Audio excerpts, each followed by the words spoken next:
अशोक आहूजा जी, दिल्ली से। राधे राधे श्री राधे। राधे राधे महाराज जी। महाराज जी, श्वासों के साथ नाम को कैसे जोड़ा जाता है? ये जो जबान का अग्रभाग है, ये ऊपर के जबड़े में लगाओ, जहां से दांतों का संयोग है, लगाओ पहले। ये स्थिति हो जाती है। अब नाक की अंदर की वायु के ठसक से बोलो राधा, जैसे हम तुम्हें सुना रहे। अब इसको धीमा कर दो।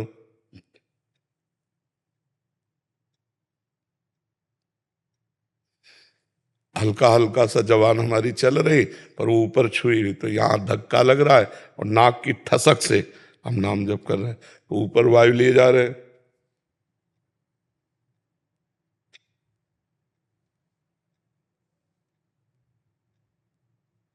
ये हम सिखाने के लिए कह रहे हैं। और जैसे अपने लोगों के हम कैसे भी रहें, ऐसे है, कोई दांत बंद नहीं, कोई कुछ है। अब वो मन ने पकड़ लिया है, तो अब इन सब क्रियाओं का कोई मतलब नहीं। हम देख रहे हैं तो चल रहा है, बात कर रहे हैं तो हमारे दिमाग में चल रहा है, बैठे हैं तो चल रहा है, पढ़े हैं तो चल रहा है, क्योंकि मन ने पकड़ लिया। बहुत समय हो गया ना, बचपन से लेकर अभी तक, तो मन ने पकड़ लिया। प्रारंभ के लिए ही हमारी तो शुरुआत। हाँ, तो इसमें बोलना अच्छा नहीं लगेगा, मौन अच्छा लगेगा। देखो ऐसे है, ये जबान है ना, ऐसे। हाँ, तो पहली बात, आपको बोलना अच्छा नहीं लगेगा इसमें, क्योंकि जबान हटेगी तो मौन अच्छा लगेगा। और एक तार जहां आप चला पाए तो स्वाद आने लगेगा, फिर नशा चढ़ने लगेगा, फिर ये मतलब नाम छूटता नहीं। पर ये अभ्यास, नाम चले चाहे न चले, जबान वहीं रखो। और अगर ये जबान नीचे गई यहाँ, तो विषय चिंतन होने लगेगा, ऊपर गई तो भगवत चिंतन होने लगेगा। ये ऐसे महाराज जी, ये नाम जब एकांत में तो बैठ के कर लेंगे, लेकिन जैसे मैं बैंक में जॉब करता हूँ, फिर चलते फिरते उठते बैठते, जैसे बैंक में हर समय थोड़ी बात कर रहे हैं। किसी से बात किया, किसी का कार्य, अब जब हम कार्यरत हैं, बात नहीं कर रहे हैं, फौरन जवान ऊपर लग गई, 10 नाम लिया और उसको पैसे देते जा रहे हैं। जो भी आपकी कार्य प्रणाली है, खाली बैठे हैं तब तो समय है ही। बहुत कम समय हम क्रियारत रहते हैं, अधिक समय हम खाली रहते हैं। नहीं, मतलब हम हाथों से क्रिया कर रहे हैं, केवल जबान हमको छुट्टी मिले, बात तो बहुत कम करनी होती है, तो उस समय हम एक एक रुपया गिन सकते हैं और एक भी नाम नहीं छूटेगा, उसके साथ नाम भी चलेगा। क्रिया, हमारे मन में इतनी सामर्थ्य है कि 2 काम एक साथ कर सकते हैं, कि हम आपको देख भी रहे हैं और नाम भी चला रहे हैं। 2 मंत्र एक साथ चला सकते हैं, कभी अभ्यास करना। 2 मंत्र एक साथ विपरीत, जैसे राधा और राम, तो हम राधा राधा बोलेंगे, लिखेंगे राम राम, दोनों एक साथ चलेंगे, दोनों में क्रम बना रहेगा। यदि राम राम लिखेंगे तो राधा राधा चलाएंगे, दोनों एक साथ चलेंगे। इतनी पावर शक्ति मन में है कि 2 कार्य एक साथ कर सकता है, एक साथ कर सकता, पर स्वाद आएगा एक में। फिर जब स्वाद आने लगेगा तो ढनक जाओगे, एक में एकदम स्थित हो जाओगे। पर कर 2 काम सकते हैं, तो जब मन भागे तो इसे 2 में लगा दे। जैसे हम लोगों का था, तो गुरुमंत्र था और नाम था, तो गुरुमंत्र में लिखने में लगा दिया और नाम जपने में लगा दिया। अब उसके भागने की जगह ले लेंगे, क्योंकि जहां भागेगा तो एक रुक जाएगा, और एक रुकेगा तो पकड़ में आ जाएगा, फिर लाओ तुरंत उसको उसी में लगा दो। समझ रहेगा आप? हाँ, चलो, बहुत बढ़िया, खूब आनंद का मार्ग है। रोहित दुबे जी, महाराष्ट्र से। महाराज जी, मैं आपके दिए गए मार्गदर्शन पर लगभग 1 साल से भगवत मार्ग पर चलने का भरसक प्रयत्न कर रहा हूँ, पर राधा राधा नाम जब भी करता हूँ, मेरे जीवन के अभी खाली 3 आधार हैं: राधा नाम, आपके दिए गए भागवतिक आदेश और पवित्र आचरण। महाराज जी, मेरा प्रश्न है कि जितना फायदा नाम जप करने का होता है, उतना ही फायदा क्या नाम जप सुनने का भी होता है? हाँ, श्रवण कथन का एक ही फल होता है। अगर हम नाम सुन भी रहे हैं कीर्तन आदि के द्वारा, तो वही लाभ मिलेगा। श्रवण कथन का एक ही फल होता है। महाराज जी, नाम से आप बोलते हो भगवत प्राप्ति होती है, तो सहचरी भाव के लिए मंत्र जरूरी है। सहचरी भाव में नाम से नहीं जा सकते। फिर नाम की कृपा से, गुरु की कृपा से मंत्र, मंत्र से फिर उसकी प्राप्ति। ऐसे खुद नहीं जा सकते कि सहचरी भाव में? नहीं, ऐसे नहीं। अलग अलग है ना। सरकारी आदमी हो लेकिन राष्ट्रपति से हाथ थोड़ी मिला सकते हो, है ना। सरकारी आदमी तो गेट तक रहो, ऑफिस में बैठो, ऑफिस से बात करो, लेकिन वहां जाने के लिए एक पर्सनल डिपार्टमेंट बनना पड़ेगा, फिर पर्सनल अंग सेवी बनना पड़ेगा। पर्सनल अंग सेवी का नाम सहचरी है। महाराज जी, सहचरी भाव में ऐसा क्या है जो राष्ट्रपति पद्धति है उसमें? क्योंकि सबसे ऊंचाई पे है ना दास, शांत भाव, दास्य भाव, सख्य भाव, वात्सल्य भाव, कांता भाव, सहचरी भाव। अपने राष्ट्र का सबसे बड़ा है ना राष्ट्रपति, तो वो सबसे बड़ा हो, सबसे ऊंचाई है सहचरी भाव। अब वो ऐसे नहीं प्राप्त होती है। नाम से कल्याण हो जाएगा, नाम से भगवत प्राप्ति हो जाएगी, लेकिन श्री जी को स्नान कराना, श्री जी को भोग लगाना, श्री जी को श्रृंगार करना, ये सौभाग्य सहचरी, ये ऐसे नहीं प्राप्त होता। सहचरियों के द्वारा जो दिया हुआ मंत्र है और उपासना पद्धति है, तब उससे पक्का सहचरी भाव है। हाँ पक्का पक्का। उसमें जब लगोगे तब है ना, ऐसे थोड़ी। अच्छा, जैसे मान लो आप दंड बैठक मारते हैं, 10-20 किलोमीटर दौड़ते हैं, तो आप आर्मी के जवान थोड़ी हो गए। उसके लिए आपको ट्रेनिंग लेनी पड़ेगी आर्मी की, और वो आपको पास कर दें तब आप। ये थोड़ी कि दंड बैठक मान के जवान हो गए, बोले आर्मी के जैसा दिखाई देता है तो आर्मी थोड़ी हो गए तुम, नहीं हो गए। कमांडो थोड़ी बन जाओगे तुम, उसकी ट्रेनिंग होती है। अब एक होमगार्ड की ट्रेनिंग है, भाई कमांडो की ट्रेनिंग है नहीं। तो अब कह दे कि हम तो सरकारी आदमी है, तो कमांडो जैसी कला थोड़ी आप में है। वो तो मिनट में पलक झपकते ही आदमी को गोली मार दे, और यहाँ संभालना पड़ेगा। अच्छा, अपने लोग जैसे हैं तो पूरे दिन भर लगे रहे तो कुछ नहीं कर पाए, क्योंकि पता ही नहीं, अभ्यास ही नहीं है। तो ऐसे ही जो मंत्र होते हैं वो रहस्य होते हैं। मंत्र का मतलब होता है रहस्य, सहचरी भाव का रहस्य। हम कैसे सहचरी भाव प्राप्त करें, हम कैसे सहचरी भाव से प्रिया प्रीतम की सेवा करें, यह रहस्य तो जो निज जन है वही बताएंगे ना। तो नाम का जप का फल होगा निज सहचरियों से संबंध, और सहचरियों की कृपा का फल होगा कि हम सहचरी भाव से प्रिया प्रीतम की सेवा में जाए। गुरुजी, में सहचरी में सुखी सुख है, सहचरी भाव में नहीं, सुख तो भगवान के नाम जप करने से शांत भाव में भी है, दास्य भाव में भी है, पूर्ण सुख सख्य भाव में भी है, पूर्ण सुख कांता भाव में भी है। अब दूध का खोया और उसी में चीनी मिला के ऐसे खा लो, और 500 रुपया 1000 रुपया किलो की बर्फी ले आओ, दूध की तो होगी, उसका स्वाद कई प्रकार के अलग अलग है। वही खोया गुझिया में भर के अलग अलग स्वाद है, नहीं, दूध वही है, परमात्मा वही है। परमात्मा 10-20 नहीं है, उसका अलग अलग स्वाद है। शांत भाव में अलग स्वाद है, दास्य भाव में अलग स्वाद है, सखा भाव में अलग स्वाद है, वात्सल्य भाव में अलग स्वाद है, पति भाव में अलग स्वाद है, सहचरी भाव में अलग स्वाद है। स्वाद है, परमात्मा एक ही है, परमात्मा 10-20 नहीं है। स्वाद का स्वाद विशेष, रस विशेष, रसास्वादन विशेष, ये भाव। और परम सुख और परम आनंद तो भगवान के नाम जपने से ही है, दास भाव से ही है। ये तो उस आनंद की चरम विषय। अब जैसे दास है तो ऐसे मिलेगा भगवान से स्वामी, वो ऐसे थोड़ी बात करता है। जो दास भाव में है वो तो ऐसे बात, स्वामी जो आज्ञा, ये हाँ प्रभु। और सखा कैसे मिलता है, गले में हाथ डाल, चल यार, वही भगवान है, लेकिन उनसे सखा भाव से उपासना की, चल यार खेलते हैं। अब वो आंख मिला के बात करेगा, तो भाव ही तो है ना। एक भाव की आंख नहीं मिला सकता, जय जय जय जय, दास है ना। और एक भाव है कि चल यार, अरे यार तू अपने को बहुत बड़ा समझता है क्या, 10-20 गैया तेरे पास ज्यादा होंगी, सखा जल ठाकुर जी, क्योंकि सखा भाव है, मतलब समान भाव है। तो भाव देखो कहां पहुंचा दिया, परमात्मा को डांट रहे हैं, परमात्मा से बात कर रहे हैं, परमात्मा। भाव का बड़ा विचित्र खेल है। सहचरी भाव में इतना आनंद होता है कि हमेशा के लिए उधर ही लुप्त हो जाता है। बस हाँ, लुप्त हो जाते हैं, बिल्कुल। पहले नाम जप करो और आगे विनीत जी जलंधर पंजाब से। राधा वल्लभ श्री हरिवंश महाराज जी, जय सीताराम। महाराज जी आपके चरणों में कोटि कोटि प्रणाम। महाराज जी, दैनिक जीवन में अपने साधन के प्रति उत्तरोत्तर श्रेष्ठ भाव, दृढ़तम श्रद्धा, अनन्यता किस प्रकार हो? साधन क्या है? नाम। जैसे गरीब आदमी को 1 करोड़ की चेक मिल जाए तो हर समय वो संभालता रहेगा ना, कहीं छूट न जाए। तो गुरु ने नाम सुकृत धन अपनी जीवन, अतिहित मान देत वरदान।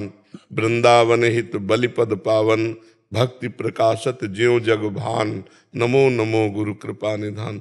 गुरुदेव ने अपने जीवनी शक्ति दे दी हमें, जो नाम दिया है ये जीवनी शक्ति है। इसमें इतनी सामर्थ्य है कि भगवान अजित को जीत ले। सुमिर पवन सुत पावन नामू, अपने बस करि राखे रामू। तो हमें बहुत बड़ी कीमती चीज मिली है। जब तक हम नाम का महत्व सर्वोत्तम नहीं रखते तब तक नाम निरंतर नहीं चल सकता। सर्वोत्तम, जैसे अच्छा भोजन मिला, नाम भूल गए तो नाम सर्वोत्तम नहीं विराजमान हुआ, उससे उत्तम भोजन हो गया, क्योंकि नाम छूट गया ना। जैसे आपको रुपया मिला, 4 घंटे काम किए और आप नाम भूल गए, तो इसका मतलब वो काम श्रेष्ठ हुआ, वो दाम श्रेष्ठ हुआ, ना कि नाम श्रेष्ठ हुआ। कोई व्यक्ति मिला, आप उससे बातचीत करने में नाम भूल गए, मतलब वो व्यक्ति श्रेष्ठ हुआ, ना कि नाम श्रेष्ठ हुआ। हम नाम को बहुत नीचे स्थान पर बैठा ले हैं, छोटी छोटी बातों में नाम को हम भूल जाते हैं। जब हम नाम को सर्वश्रेष्ठ स्थान पर बैठा लें, कहूँ कहाँ लगी नाम बढ़ाई, राम न सके नाम गुण गाई। इतनी महिमा, राम न सके नाम गुण गाई। जो नाम में गुण है वो भगवान राम भी पूरा नहीं गा सकते, तो ऐसे नाम को हम कैसे भूल जाएं। काम ही नारी प्यारी जिम, लोभी जिम प्रिय दाम, तिम रघुनाथ निरंतर प्रिय लागो मोहि राम। हम महत्व बुद्धि नाम पे करें तो महत्व बुद्धि कैसे होगी। भजन न हुई संग बिनु, भजन बिना नहीं प्रेम, छिन्हु भजन न छाड़िए, धरिए यह ध्रुव नेम। बिना भजनानंदी महापुरुषों के भजन में प्रेम नहीं होता। यदि हम भगवत प्रेमी महात्माओं के चरित्र पढ़ें, भगवत प्रेमी महात्माओं का प्रगट में संग करें, तो हमारे हृदय में नाम के प्रति प्रीति हो जाए। और जब नाम के प्रति महत्व और प्रीति हो जाएगी तो कहीं भी चलते फिरते उठते बैठते, जब मामनिस्मर युद्ध करते हुए भगवान का स्मरण हो सकता है, तो और सब काम तो बहुत छोटे हैं। युद्ध तो बड़ा भयानक कार्य है, जिसमें सामने वाले से अपनी गर्दन बचानी है और सामने वाले की उड़ानी है, और नाम जब चलना है। अगर ये ना चल पाने की सामर्थ्य होती तो भगवान आदेश ना करते। मामुनिस्मर युद्ध च, भगवान कह रहे सर्वदा सर्व कालेषु मामुनिस्मर युद्ध च। अपने कर्तव्य का पालन करो और मेरा स्मरण करो। तो नाम पर हम महत्व बुद्धि कर ले तो नाम सतत चलने लगे। समझ पा रहे हैं आप जी? गोविंद जी पंजाब से। राधे राधे महाराज। राधे राधे महाराज जी। महाराज जी, भक्तों के अतिरिक्त अनेक अनैतिक शास्त्र विरुद्ध कार्य करने वाले व्यक्तियों में इनका सद्भावना या भक्ति भाव नहीं बन पाता, या भगवत भाव नहीं बन पाता, फिर मन बहुत विचलित हो जाता है। ऐसे में क्या करें? भक्तों में तो हो जाता है भगवत भाव या सद्भावना। फिल्म देखा है? देखा तो होगा। एक ही कलाकार कई रोल करते पाए जाते हैं। कभी वो विलियन बनता है, कभी वो हीरो बनता है, कभी वो अच्छा रोल करता है, कभी बुरा रोल करता है।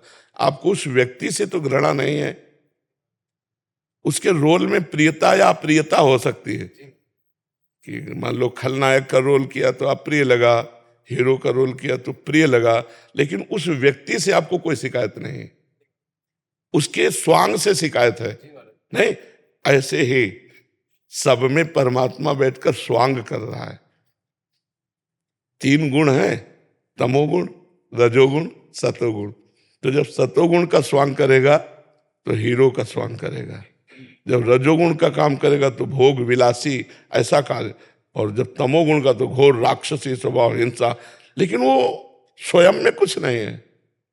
जैसे एक विलियन का भी रोल करता है, हीरो का भी रोल करता है, और एक सदगृहस्थ का रोल करता है, लेकिन वो वास्तविक में वो ऐसा दुष्ट नहीं है, वास्तविक में वो इतना अच्छा नहीं है, वास्तविक में इतना वो प्रपंची नहीं है। और जो उसको जानता है वो केवल मजे लेगा उसके रोल का। क्या उत्तम कलाकार है कि अगर दुष्टता का रोल करता है तो हद कर देता है, अगर साधुता का रोल करता है तो हद कर, बड़ा अभिनय अच्छा। तो जब कोई बड़ा परफेक्ट अभिनेता होता है तो हर रोल वो कर लेता है। और भगवान तो सर्व कलाओं में आचार्य हैं, तो उन्हीं ने अपने आप को रचा अपने आप से, और अपने आप में स्वांग किया और अपने आप में समेट लिया। तो अब हम जिस व्यक्ति में बुराई देख रहे हैं, अगर उसमें अभिनय मात्र देखें तो हमारा भाव खत्म हो जाए। वो अभिनय केवल कर रहा जगन नाटक वैभवा, वो जगन नाटक वैभव में अभिनय कर रहा, लेकिन मत्ता परतरम नान्यत किंचिदस्ति धनंजय, हे धनंजय मेरे सिवा किंचन मात्र कुछ और नहीं है। तो हमें मानना चाहिए मेरे श्री कृष्ण ये तमोगुण का रोल कर रहे हैं, मेरे श्री कृष्ण रजोगुण का रोल कर रहे हैं, मेरे श्री कृष्ण सतोगुण का रोल कर रहे हैं, और श्री कृष्ण लीला ये त्रिगुणातीत है और ये माया के अंतर्गत है। तो हम अगर ऐसा देखेंगे तो हमारे भाव बनते चले जाएंगे। हरिवंश महाप्रभु कहते हैं ये क्रूरा अपि पापिनो न च सताम संभाष्य दृश्यास्य सर्वान वस्तुतया निरीक्ष परम स्वाराध्य बुद्धिर्मम। जो क्रूर हैं, दुष्ट हैं, पापी हैं, नीच हैं, उनमें भी मेरे श्री राधा वल्लभ लाल जी साक्षात विराजमान है। ऐसी बुद्धि से देखो, उनको प्रणाम करो, तब तो भाव बनेगा। तो अगर आप रोल देख करके उसको गाली देने लगे या ईटा मारने लगे तो आप ही को विक्षिप्त माना जाएगा, नहीं माना जाए, क्योंकि आपने नाटक को सत्य मान लिया नहीं और सत्य को जाना नहीं। पर्दे पे कुछ नहीं है, जो भी नाटक अभिनय दिखाई दे रहा है पीछे से फोकस पड़ रहा है, पीछे से फोकस पड़ रहा है। पर्दे में कोई व्यक्ति थोड़ी है, वो तो उसमें चलचित्र है, दिखाई दे रहे हैं। ऐसे ये सब पर्दे हैं, ये सब पर्दे हैं। इनके पीछे जो फोकस पड़ रहा है उसको देखो, परमात्मा है, वो परमात्मा है और वो निर्विकार है। परमात्मा निर्विकार है और पर्दे पे जो चित्र है, अब जैसा पर्दा वैसा, अगर ब्लैक एंड व्हाइट तो ब्लैक एंड व्हाइट, रंगीन तो रंगीन, तो वैसे ही शोभा दिखाई देती है। तो सतोगुणी पर्दा, रजोगुणी पर्दा, तमोगुणी पर्दा, और फोकस पड़ रहा है निर्विकार।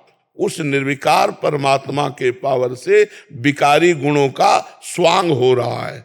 अगर ये जान जाओगे तो वासुदेवा सर्वमिति, सा महात्मा सुदुर्लभा, सब जगह मेरा भगवान रमा हुआ है, पक्का भगवान रमा हुआ है। महाराज जी इसमें एक मेरा वो था, महाराज जी उनके अंदर देखना है परमात्मा, अपने अंदर से देखना है, प्रकट रूप में व्यवहार वैसे ही करना है। पिक्चर का रोल हमें भी मिला हुआ है। क्यों नहीं मिला हुआ? आप अगर स्वांग करके आते हो मरीज का तो औषधि रूप से आपकी पूजा होगी, और आप दुष्टता का स्वांग करके आते हो तो वैसे ही आपकी पूजा होगी। विपक्ष में श्री कृष्ण खड़े हैं तो बीच में बाण मार रहे हैं कि नहीं मार रहे? तो बस स्वांग में तुम भी तो एक रोल हो। तो इस नौटंकी में तुम्हारा भी रोल है। तुम किसी के भाई हो, किसी के पिता हो, किसी के पति हो, किसी के पुत्र हो, तो जो जहां रोल है उसे ठीक निर्वाह करते चले जाओ। महाराज जी वैसी भावना कब आएगी कि उसमें भी जैसे नामदेव जी ने पीछे पीछे भाग रहे हैं, वो भी भावना है महाराज जी? हाँ बिल्कुल भावना। तो कुत्ता वहां रोटी ले जा रहा है, वहां काटने थोड़ी आ रहा है, रोटी ले जा रहा है तो घी और दे रहे और भगवान का भाव कर रहे हैं। हमें भगवान का भाव करना है, लेकिन व्यवहार में नहीं। हमारे लोग जैसे 4 स्त्री स्वरूप हैं, हमारी बेटी भी स्त्री स्वरूप में है, बहन भी स्त्री स्वरूप में है, माँ भी स्त्री स्वरूप में है, पत्नी भी स्त्री स्वरूप में, लेकिन व्यवहार चारों का अलग अलग होगा। चारों में एक ही भगवान है, ये भाव हम कर सकते हैं, लेकिन पत्नी के साथ पत्नी जैसा व्यवहार, अब पत्नी जैसा व्यवहार 3 से नहीं हो सकता। माँ, बेटी, बहन, उनका अलग अलग स्थान है, उनके साथ पूज्य व्यवहार, लेकिन भगवान एक ही है। जो पत्नी में है वही बहन में है, वही माँ में है, वही बेटी में। व्यवहार एक जैसा नहीं हो सकता। जनीशा जी गुजरात से। राधे राधे महाराज जी। महाराज जी प्रारब्ध हमारे पिछले बुरे कर्मों का परिणाम है और भगवान ये भी कहते हैं कि हम त्वाम सर्व पापेभ्यो मोक्षामि। तो शरण में हुआ कौन शरण में हो रहा है? न तन हो रहा है, न मन हो रहा है, न वाणी हो रही। मन से करो संकल्प विकल्प, तन से करो व्यभिचार, वाणी से करो मनमानी आचरण, मनमानी वार्ता। और भगवान की शरण में ऐसे होता है क्या? सर्वांतःकरण पूरा खींच करके भजन के बल से और भगवान के चरणों में अर्पित कर दो, निष्पाप हो गए। हम तो हम सर्व पापेभ्यो मोक्षयिष्यामि मां शुचा। अभी चाहे जितना बड़ा कोई साधक हो, इतनी समर्पण वाली वृत्ति नहीं कि पूर्ण रूप से भगवान के आश्रित तन मन वचन कर्म से, फिर क्या कष्ट है? फिर क्या कष्ट है? कोई कष्ट नहीं। तन समर्पित भगवान को, तो किडनी फेल है तो मुझे क्या परेशानी है? उनका शरीर वो किडनी फेल रखें तो चला रहे हैं, किडनी पास रखें तो चला रहे हैं। हमारा मन भगवान को समर्पित, अच्छा संकल्प करे तो, बुरा संकल्प करे तो मैंने भगवान के नाम कर दिया है। मेरी वाणी भगवान को समर्पित, मेरा जीवन भगवान को समर्पित। अब कोई प्रश्नवाचक चिन्ह नहीं। अब जोई जोई प्यारो करे सोई मोहि भावे। तो कहाँ समर्पण कहाँ होता है उस कोटि का? और जब समर्पण हो जाता है तब फिर आए हुए दुख सुख का कोई महत्व तो नहीं रहता, क्योंकि शरीर भगवान का है। तुम्हारे शरीर पर दुख हो या सुख हो, मुझे क्या परेशानी? इस शरीर पर दुख सुख हो क्या परेशानी, क्योंकि मैंने भगवान के नाम कर दिया, भगवान को समर्पित कर दिया। तो अभी जब भोक्ता बचा है तो समर्पण किस बात का हुआ? समझ पा रहे हो हमारी बात? हाँ, भजन करोगी तब संत महात्माओं की बातें भजन करके ही समझी जा सकती है। तो तुम्हारे प्रश्न का आशय क्या है? ये कह रहे हैं कि ऐसा भी कहा गया है कि अवश्य में भोक्तव्यम कृतम कर्म शुभाशुभम, तो भगवान की शरण में आने से कौन से पापों से मुक्ति मिलती है महर्षि? सब पापों से मिल जाती है, सब पापों से मुक्ति मिल जाती है। लेकिन भगवान की शरण में आज हुए, और शरीर कब बना है? बहुत पहले। तो जब शरीर बना था तो पुण्य और पाप के परिणाम से लिख दिया गया था, 10 वर्ष में ये होगा, 12 वर्ष में ये होगा, 13 वर्ष। और आज शरणागत हुए हो तो पूरे शरीर के जीवन की कुंडली बन चुकी है। तुम्हारे शरीर को जो दुख सुख भोगने वो आएंगे, लेकिन भजन के प्रताप से तुम्हारे संचित भस्म हो जाएंगे, क्रियमाण निष्फल हो जाएंगे, और इसी जन्म में तुम आवागमन से मुक्त हो जाओगे। पर शरीर को प्रारब्ध भोग भोगना पड़ेगा, क्योंकि शरणागत आज हुए, प्रारब्ध भोग का निर्णय बहुत पहले हो चुका है। समझ पा रहे हैं हमारी बात जी? मुकेश मिश्र जी ऑस्ट्रेलिया से। महाराज जी, आपके चरणों में कोटि कोटि प्रणाम। महाराज श्री जी की कृपा से ऑस्ट्रेलिया में एक व्यापार की सेवा मिली है और हमारे विदेशी मूल के ग्राहकों ने आपको धन्यवाद भेजा है, कृपया स्वीकार करें। मैं उनको एकांतिक के बारे में बताता हूं तो उनके भी वही प्रश्न होते हैं जिन्हें आप अक्सर उत्तर में दे देते हैं। मैं सिर्फ उनको हिंदी से अंग्रेजी अनुवाद ही करता हूं और बहुत आनंद का महसूस होता है। महाराज जी, इनका प्रश्न है कि आनंद कोश कहाँ स्थित है? क्या निरंतर नाम जब भगवत चर्चा व स्वाध्याय से हमें आनंद मिल आता है, वो आनंद कोश से ही मिल रहा है? जब तक 3 गुणों के अंतर्गत ही है, अन्नमय कोश, प्राणमय कोश, मनोमय कोश, विज्ञानमय कोश, आनंदमय कोश, ये 5 कोश जो है त्रिगुण माया के अंतर्गत है। सतोगुण, रजोगुण, तमोगुण इसी के अंतर्गत हैं। सतोगुण रजोगुण से ही स्थूल शरीर, सूक्ष्म शरीर, कारण शरीर, तीनों शरीरों की रचना है। ये आनंद स्वरूप नहीं है, ये आनंद कोश है। इसमें जो क्षणिक आनंद आता है वो आनंद कोश से आता है, और जीव इसी आनंद कोश में बंधा हुआ है। जब इस लघु सुख का त्याग कर दे तब वो भूमा सुख आनंद स्रोत, जो आनंद सिंधु सुख राशि, आनंद सिंधु सुख राशि, वो आनंद सिंधु जब खुलता है तब जीव उन्मत्त हो जाता है भगवान के आनंद में। अभी तो ये जैसे रसेंद्री से अच्छा भोजन किया, अपने मनोनुरूप रूप देख लिया, मनोनुरूप संगीत सुन लिया, ये जो आनंद की अनुभूति होती है ये आनंद कोश से होती है। आनंद कोश अंतःकरण में, अंतःकरण मन बुद्धि चित्त अहंकार, और इसके कोई महत्वशाली नहीं है। ये ऐसे जैसे बहुत प्यासा आदमी ओस चाट कर प्यास बुझाना चाहे तो नहीं बुझ सकती, ऐसे ही अभी तक आनंद कोश से हम भोग भोगते रहे, कहीं की तृप्ति है क्या?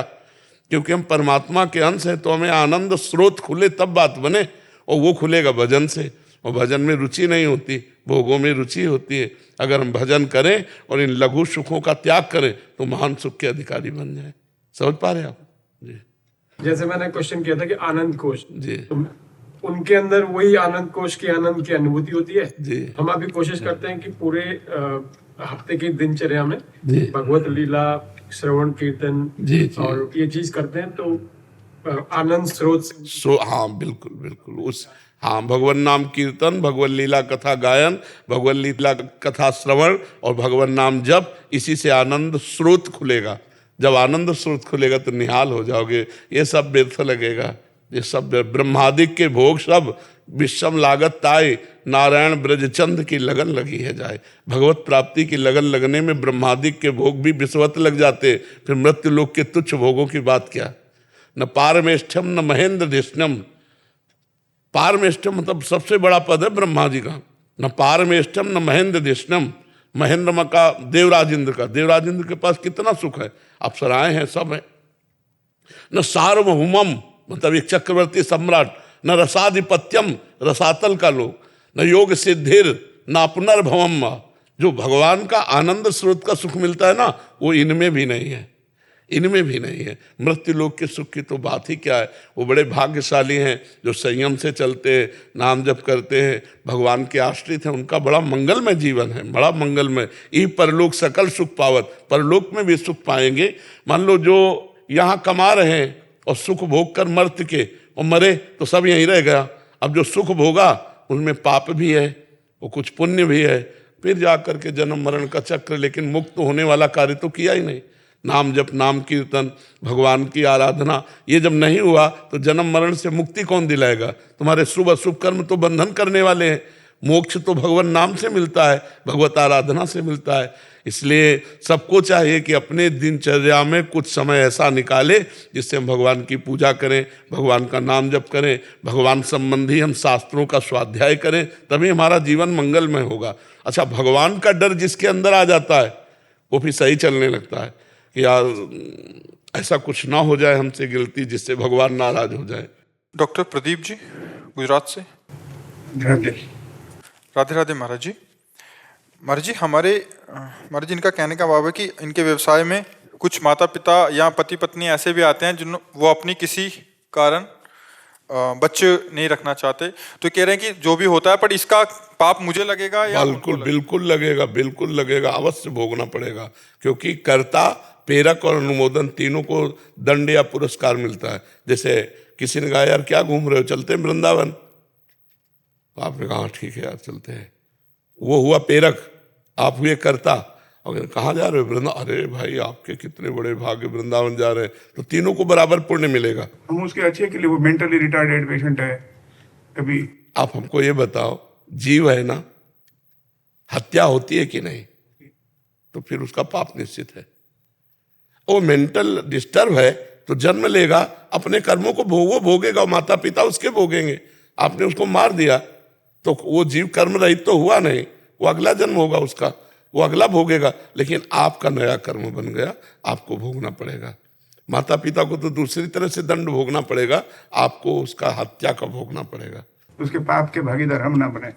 अब बनना तो पड़ेगा जब आप मारोगे। नहीं, अगर नहीं करें तो नहीं करेंगे तो मतलब इसमें हम ये नहीं कह सकते कि आप निरपराधी हैं। भागवतिक कानून में कानून जब पास कर दिया जैसे कि इसकी कल फांसी होगी और वो पापाचारी सिद्ध हुआ, अब जो जल्लाद उसको फांसी देता उसको पाप नहीं लगेगा, क्योंकि वो कानून ने सिद्ध कर दिया है उस जीव को कि इसने पाप किया और पाप के परिणाम में मृत्यु दंड का अधिकारी है। अब उसे जो मृत्यु दंड देता है उसका, लेकिन उस जीव को पापाधीन तो नहीं माना जा सकता, उस जीव का अपराध तो नहीं है जिसकी आप हत्या करते हैं। यदि कानून के द्वारा पास हो गया होता कि ये जीव पापाचारी है तो फिर आप उसको, जैसे आतंकवादी को शूट कर देने से हमें भारत में भी शाबाशी मिलेगी और भगवान के यहां भी शाबाशी मिलेगी, क्योंकि वो पापाचारी अगर जीवित रहा तो हजारों को मारेगा, समझ रहे ना। लेकिन वो गर्भस्थ शिशु पापाचारी नहीं है। इसलिए ये अध्यात्म का और सांसारिक कानून का थोड़ा बड़ा अंतर होता है। होता उस शास्त्रों से ही लिया जाता है कानून, लेकिन अंतर होता है। जैसे आज हमारा कानून लिव इन रिलेशन पास कर दिया, लेकिन हमारा शास्त्र ऐसा नहीं कहता। शास्त्र कहता है कि लड़की को एक बार जिस पुरुष का वरण करे आजीवन उसी का निर्वाह करना चाहिए। लड़के को एक बार लड़की का जिसका हाथ पकड़े तो आजीवन निर्वाह करना चाहिए। लेकिन धीरे धीरे कलिकाल ने जब समस्याएं बढ़ा दी तो फिर उसके लिए कानून सरल होता जा रहा है। नहीं, ये कानून पहले तो नहीं था। 40-50 वर्ष पहले गर्लफ्रेंड बॉयफ्रेंड नहीं था। नहीं था। हम लोग स्कूलों में पढ़े, कभी ये चर्चा नहीं थी गर्लफ्रेंड बॉयफ्रेंड, दोस्ती दोस्ती खेल रहे, कबड्डी खेल रहे, सब ये नहीं था, ये व्यभिचार। तो अब जैसे ये चीजें बढ़ेंगी, जो आप कह रहे हैं ये चीजें बढ़ेंगी, तो अब आप अपने को बचा लो। और सब कर्म के सिद्धांत के हिसाब से अगर अच्छे कर्म करेंगे तो अच्छे फल मिलेंगे, खराब करेंगे तो अभी अपराध मिलेंगे। लेकिन एक जगह पर सत्संग में मैंने आपके वाणी से भी सुना है कि मरते समय या वो नाम ले या उसके बाजू में उसका रिलेटिव भी कोई, हाँ, तो सुनने उसको वो माफ हो जाएंगे। हाँ, तो फिर तो आदमी जो जितनी भूले वो माफ हो सकती है। तो आप ये, हाँ, माफ हो सकती है। लेकिन ये बताओ कि घोर पापाचारी को अंतिम समय राम नाम सुनने का सौभाग्य कैसे मिलेगा? जन्म जन्म मुनि जतन कराही, अंत राम, ऐसी जगह मरोगे जहां रिलेशन पहुंचेगा ही नहीं वो राम नाम सुनाने वाला वाला भी नहीं पहुंचेगा। कि अगर साधु का भी वो दर्शन करे डेड बॉडी तो भी उसको मिलेगा, ये सब सुना है। हाँ आप हर पॉइंट याद किए हो, लेकिन ऐसा साधु देखेगा ही नहीं उसकी डेडबादी को। देखो शास्त्रों में लिखा हुआ है कि जैसे हम धर्म कर्म करते हैं, हम नाम जप करते हैं, थोड़ा भजन कर लेते हैं, लेकिन अंतिम समय बड़ा दुखद होता है जब प्राण निकलते हैं। उस समय मूर्छित हो गया, अब ना नाम जप कर पा रहा है, ना कर्म धर्म, ना बाहर सुनाई दे रहा है, तो अंदर से जो आपने जीवन भर किया है उसका फल आएगा कि भगवान आपके अंदर राम, राधा, हरि ऐसा स्मरण आ जाएगा, तो आपका काम हो जाएगा। जीवन भर पाप किए हैं तो अंतिम समय वही पाप मंडराएंगे, वही आपका चिंतन बिगाड़ेंगे, वही आपका संयोग बिगाड़ेंगे, जिससे आपको दंड मिले। नहीं तो घोर पापाचारी चाहे जीवन भर रहो, अंतिम समय राम बोल दे या राम सुन ले, हमारा विश्वास, हमारी श्रद्धा कहती है, हमारा शास्त्र कहते हैं कि उसका मंगल हो जाएगा, वो एक भी दंड नहीं भोगेगा, उस मुक्त हो जाएगा। जैसे अजामिल पुत्र के बहाने से बुलाया नारायण, तो हाँ, तो अंतिम समय उसका काम बन गया। आप नाम जप करते रहिएगा, जो नाम जप है। बनाना है आपको, तो गुरु मंत्र देते हैं, तो गुरु मंत्र में राधा राधा ही जप करें। बिल्कुल राधा राधा जप करो, और दूसरों का उपकार का भी रास्ता खोजो। हाँ, मैं गायनेकोलॉजिस्ट हूँ, स्त्री रोग विशेषज्ञ, गुजरात से आया हूँ स्पेशल। ये क्वेश्चन मन में वो कर रहा था, ना बोले तो वो कहते हैं, रिले नाराज होते हैं, धमकियां भी मिलती हैं कि ये क्यों नहीं करोगे, ये नहीं हाँ करोगे। बिल्कुल बिल्कुल, तो अगर करें तो वो पाप लगता है। हाँ बिल्कुल बिल्कुल। हाँ, आप नाम जप करो, भगवान से प्रार्थना करो, वो कोई रास्ता देंगे। आशीष जी गोरखपुर से। महाराज जी आपके चरणों में कोटि कोटि प्रणाम। महाराज जी, शुद्ध प्रेम का स्वरूप क्या है और ये श्री जी से पूर्ण रूप से कैसे हो? जैसे प्रेम आप पूज्य भाई जी, पूज्य राधा बाबा करते हैं, वैसा प्रेम रस की प्राप्ति कैसे? वैसे पहली बात है कि शुद्ध प्रेम की चर्चा ही नहीं हो सकती। अनिर्वचनीयम प्रेम स्वरूपम सूक्ष्मतरम अनुभव स्वरूपम प्रतिक्षण वर्धमानम। प्रेम प्रतिक्षण वर्धमान है, अभी जो देखा फिर अभी देखा फिर अभी देखा, वो बढ़ता जा रहा है। तो इस प्रकार उसकी चर्चा नहीं हो सकती। अनिर्वचनीयम प्रेम स्वरूपम, वाणी की सामर्थ्य नहीं कि प्रेम की चर्चा कर सके। अब उसके बाहरी स्वरूप का वर्णन जो किया जाता है वो ये है, स्थूल शरीर, सूक्ष्म शरीर, कारण शरीर, तीनों मायाकृत हैं। हमारा स्वभाव बदल जाए, हमारा अंतःकरण बदल जाए, हमारे शरीर की चेष्टाएं बदल जाए। शरीर की चेष्टाएं श्री कृष्ण अनुकूलेन प्रतिकूलस्य विसर्जनम, भगवान के अनुकूल आचरण होने लगे। मन संकल्प विकल्प करे भगवान की सेवा का, बुद्धि निश्चय करे एक सत्य वस्तु भगवान ही है, चित्त चिंतन करे जिस सत्य वस्तु का निश्चय किया गया उसी का, और अहम उसी के दासत्व में परिणित हो जाए, हमारा स्वभाव बन जाए रात दिन उनका स्मरण करना।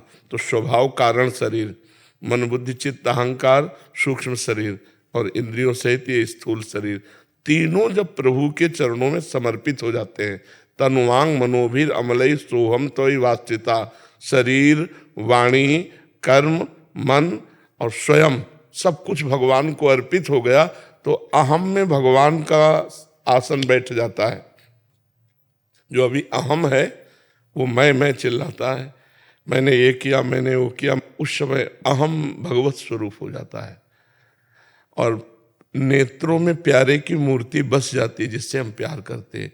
पी मूर्ति नयनन बसे ते रस राय समाये, ये लक्षण सुन प्रेम के और न कछु सुहाय, और न कछु सुहाय फिरे अपने रस मातो, कुटुम देहते जाए छूट सब ही विधि नातो, जहाँ जहाँ पिए की बात सुने खोजत तिन गैनन, हित ध्रुव छिन छिन ले प्रेम जल भरी भरी नैनन। प्यारी जू और प्यारे जू उसके नेत्रों में बस गए। अब उसको देह से, कुटुंब से, परिवार से, संसार से तनिक भी राग नहीं रह गया। वो अपने प्रीतम के विषय में सोच सोच करके रोता रहता है, उसे कुछ अच्छा नहीं लगता, नहीं खान पान ते भावे है, नहीं कोमल वसन सुहावे है, सब विषय लगे ते खारा है, हरि आशिक का मग न्यारा है। सुने न काहू की कही कहे न अपनी बात, नारायण व रूप में मगन रहे दिन रात। विरह कमंडल कर लिए बैरागी दो नयन, मांगत दरस मधुकरी छके रहत दिन रैन। रात दिन भगवत स्मरण में डूबे हुए, न किसी की सुनना न किसी से बोलना, अपने प्रीतम में, और ना अपने लिए कोई चाहत। लोक परलोक कल्याण मोक्ष इसकी कोई परवाह नहीं। धर्म न अर्थ न काम रुचि गति न चहो निर्वाण, जन्म जन्म रति राम पद यह वरदान नान। ये बाहरी रूप प्रेम का है। प्रेम की क्या दशा होती है वो वही जानता है जिसके ऊपर होती है। ये तो केवल बाहरी लक्षण की गदगद कंठ अश्रुधारा बह रही, हा प्रियाजू हा लालजू हा प्रीतम, ये बाहरी बात है। अंतर में उसके क्या होता है, अनिर्वचनीयम प्रेम स्वरूपम, वो तो केवल प्रेमी ही जानता है, दूसरा नहीं, क्योंकि अनुभव स्वरूपम, अनुभव के द्वारा ही जाना जा सकता है। तो नाम जप के द्वारा, लीला गायन के द्वारा शरीर की सारी चेष्टाएं भगवान को अर्पित हो, मन बुद्धि चित्त अहंकार भगवान को अर्पित हो, स्वभाव भगवत स्वरूप भजन करने का बन जाए, इसी से प्रेम की प्राप्ति होती है। यही विशुद्ध प्रेम है। और जैसे ये कि अपने लोग हैं तो अपने लोग किसी साधन बल से प्रेम प्राप्त नहीं किए, उनकी कृपा बल से उन्होंने हमारे चित्त को घसीटा, तो उससे अपने ये कह दे कि हमने ये साधना की तो ये प्रेम प्राप्त हुआ, ऐसा नहीं। उन्होंने कृपा करके घसीटा और चित्त को अपना दासत्व प्रदान कर दिया, बस ये बात है। महाराज जी, जैसे मेरा बल तो कोई काम नहीं करता, जब से आपको सुनने लगा हूँ श्री जी से दो ही बात मांगा है कि नाम जब किसी भी स्थिति में ना छूटे, हाँ, और हर समय आपके चिंतन में डूबा रहूं, यही श्री जी से हमेशा मांगा है। और उस भोगों से मुझे हमेशा दूर कर दीजिए जो मुझे आपसे दूर करता है। ये दो चीज मांगा है। लेकिन महाराज जी अंदर से वो चीज, मतलब श्री जी सब सुन रही है, सब कर रही है, लेकिन वो प्रेम जो चाहिए वो नहीं आ पा रहा। आपको करना पड़ेगा। नाम में इतनी सामर्थ्य है कि सब शिकायतें दूर हो जाएंगी। पहले नाम जप करो, पूर्व पाप नष्ट हो। नाम जप आगे चल करके जो प्रकट होने वाली दुर्वासनाएं अंतर में छिपी हुई उनको भस्म करेगा। जब हृदय निर्मल होगा तो भगवत प्रेम अपने आप आ जाएगा। धैर्य पूर्वक इस मार्ग में चलाया जाता है। उकताए हुए पुरुष को कोई भी सिद्धि प्राप्त नहीं होती है। सातु दीर्घ काल निरंतर सत्कार सेवितो दृढ़ भूमि, जो दीर्घ काल तक निरंतर आदर के सहित अपने साधन को करता रहता है वो सिद्ध पुरुष हो जाता है। तो अभी तो कुछ चंद दिन हुए हैं, अनंत जन्मों के हमारे मलिन मन में थोड़ा संस्कार बनने लगा, कहीं न कहीं भोगों में अरुचि और प्रिया प्रीतम में रुचि आ रही है। तो ये बहुत बड़ी बात है। हम धीरे धीरे चलते रहें, ऊबे ना, उकताए ना, निराश ना हो, धैर्यपूर्वक एक एक कदम बढ़ाते चले जाए। हम अभी शरीर छूटे तो अभी भगवत प्राप्त है, क्योंकि हम प्रभु की शरण में प्रभु का नाम जप कर रहे हैं, प्रभु के लिए आचरण कर रहे हैं, तो उसकी चिंता मत करो। लेकिन प्रेम ये तो उनकी कृपा से होगा। जब कृपा करेंगे तब हमारे हृदय में उनके प्रति आसक्ति पैदा हो जाएगी। प्रभु के प्रति आसक्ति का ही नाम प्रेम है। अन्य सब आसक्तियों का नाश होने पर ही प्रभु से आसक्ति होती है। सबकी ममता ताग बटोरी, मम पद मन बांध बर डोरी। और प्रभु से आसक्ति हो गई फिर क्या दुर्लभ रह गया, फिर तो सब कुछ प्राप्त हो जाएगा। संजीव शर्मा जी पंजाब से। श्री हरिवंश महाराज जी, राधा वल्लभ श्री हरिवंश। महाराज जी, क्या अपने के प्रति मोह और आसक्ति भक्ति मार्ग में बाधा है? हाँ जी, शरीर से लेकर शरीर संबंधियों तक। किसका प्रश्न है? बिल्कुल बाधा है, बिल्कुल। क्योंकि एक मन है और वो अगर बहुत जगह प्यार किए हुए तो प्रभु से प्यार नहीं कर पाएगा। इससे आगे कैसे निकला जाए? सब में प्रभु को देख लो। छोड़ नहीं सकते हो तो जोड़ लो। पुत्र को प्यार कर रहे हो और प्यार करो, उसे भगवान मान के प्यार करो, उसमें भगवान बैठा है। पत्नी को प्यार कर रहे हो और प्यार करो। त्याग नहीं सकते हो तो राग करो, इतना राग करो कि मेरे भगवान इस पत्नी के हृदय में बैठे, माता पिता में भगवान बैठे, प्रत्येक व्यक्ति में भगवान बैठे। भगवान को देखकर किया गया जो व्यवहार है वो भक्ति है। भगवान से विमुख किया गया व्यवहार वही अभक्त है। तो जो भगवान से विमुख होकर हम मान रहे हैं कि मेरा पुत्र है, मेरी पत्नी, मेरे पिता है, मेरे माता है, तो फिर भगवान ही कह रहे जननी जनक बंधु सुतदारा तन धन धाम सुहृद परिवारा सबकी ममता ताग बटोरी। सबकी ममता ताग बटोरी मम पद मनहि बांध बर डोरी। सबकी आसक्ति मोह हटा लो और मेरे चरणों में समर्पित कर दो। अब बड़ा कठिन है मोह राग हटाना। त्याग तो बहुत कठिन विषय है ना, तो हम उसे जोड़ देते हैं। जोड़ने में कोई परेशानी नहीं, हम और प्यार करते हैं उसमें भगवान का भाव करके। तो जब हम चराचर जगत में भगवान का भाव कर सकते हैं तो अपने परिवार में क्यों नहीं? क्योंकि भगवान सर्वत्र है। मत्ता परतरम नान्यत किंचिदस्ति धनंजय, मेरे सिवा और किंचिन मात्र कुछ नहीं। तो हमें अपने भाव बदलने हैं। भक्ति भाव प्रधान होती है, तो हमें भाव बदलना है कि मेरे पुत्र में भगवान, मेरी पत्नी में भगवान। व्यवहार वैसे ही करना जैसे पुत्र से करना, जैसे पत्नी से, पर भाव रखना है भगवान का। क्योंकि मोह त्याग करना बहुत कठिन है। हम मोह को प्रेम में बदल सकते हैं, उन्हीं में भगवान देख करके हम और प्यार करें और दुलार करें तो भगवान की वो भक्ति बन जाएगी। महाराज जी, इस शरीर की आसक्ति कैसे टूटे? नाम जप करो और अपने बुजुर्गों की सेवा करो। सेवा से आसक्ति का नाश हो जाता है।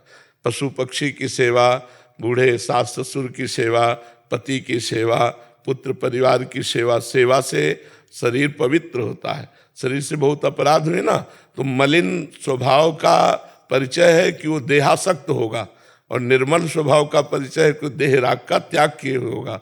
तो देह राग का त्याग करने के लिए या तो शुद्ध ज्ञान हो या विशुद्ध भक्ति हो। ज्ञान में भी इसके राग का नाश हो जाता है। जिसे हम अपना मैं समझ रहे हैं वो है ही नहीं।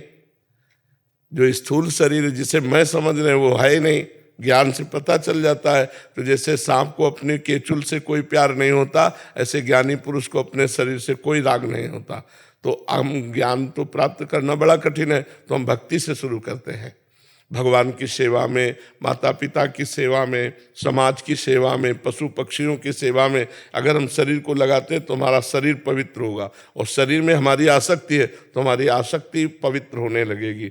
पवित्र आसक्ति आत्मा में होती है, भगवान में होती है। अपवित्र आसक्ति शरीर में होती है, भोगों में होती है, शरीर संबंधियों में होती है। नाम जप और सेवा, इन दो के द्वारा हम आसक्ति का परिवर्तन कर सकते हैं।